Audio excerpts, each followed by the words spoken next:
لو عندك سيديهات قديمة تعالي نعمل بيهم فكرة لطيفة كده مع بعض. جبت عندي هنا السيديهات اللي عندي وبدأت أوزع عليها لزق دبل فيس.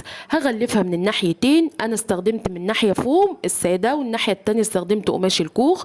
تقدري تستخدمي أي خامة أنت عايزاها بأي لون أنت حباه. هبدأ إن أنا أحدد كده السي دي بتاعي بأي شريط عندي يناسب الشغل اللي أنا عملته. كان عندي منبه قديم اتكسر، خدت منه المكنة بتاعته وهبدأ إن أنا أركبها كده.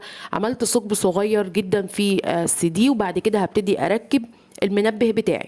هحدد كده المنبه بايه، بخرز اللي هو اللولي اللي هو النص كوره.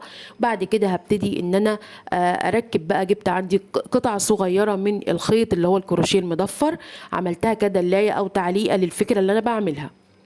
خلصت كده هبدأ أجيب معايا قطعة كرتون وهلف عليها مجموعة من الخيوط وهعمل شرشوبة معاكم عشان أكمل بيها باقي الفكرة. خلصت كده الجزء بتاعي، بعد كده هبتدي أقص الأطراف وهحدد شكل الشرشوبة بالطريقة دي.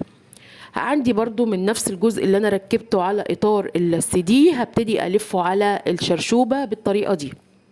قصيت الأطراف وسويتها، حطيت فيها خرزتين من اللولي. معايا كمان ازاز عطور صغيره او علب الفانيليا، لفيت عليها خيط من نفس الخيط وحطيت كده فيونكات صغيره عليها، محتاجه 2 بس. هبتدي كمان دلوقتي جبت السي دي التاني هركب فيه الشرشوبه من طرف من الاطراف وهلزقه كويس جدا عن طريق الشمع. الطرف التاني في السي دي هركب برضو قطعه صغيره من نفس الخيط اللي احنا مضفرينه ده وهبتدي برضو الزقه بالطريقه دي عشان اوصل السيديهات ببعضها. عايزه اخلي الاتنين يبقوا كده جنب بعض بالطريقه اللي شايفينها دي.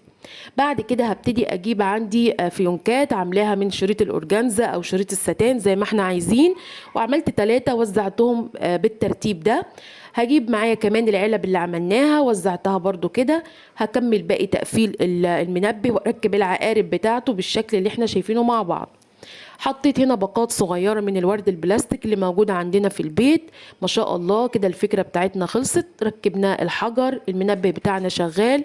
الفكرة سهلة وبسيطة جدا، نقدر نعملها نستخدمها في المطبخ أو نستخدمها لغرف الأطفال.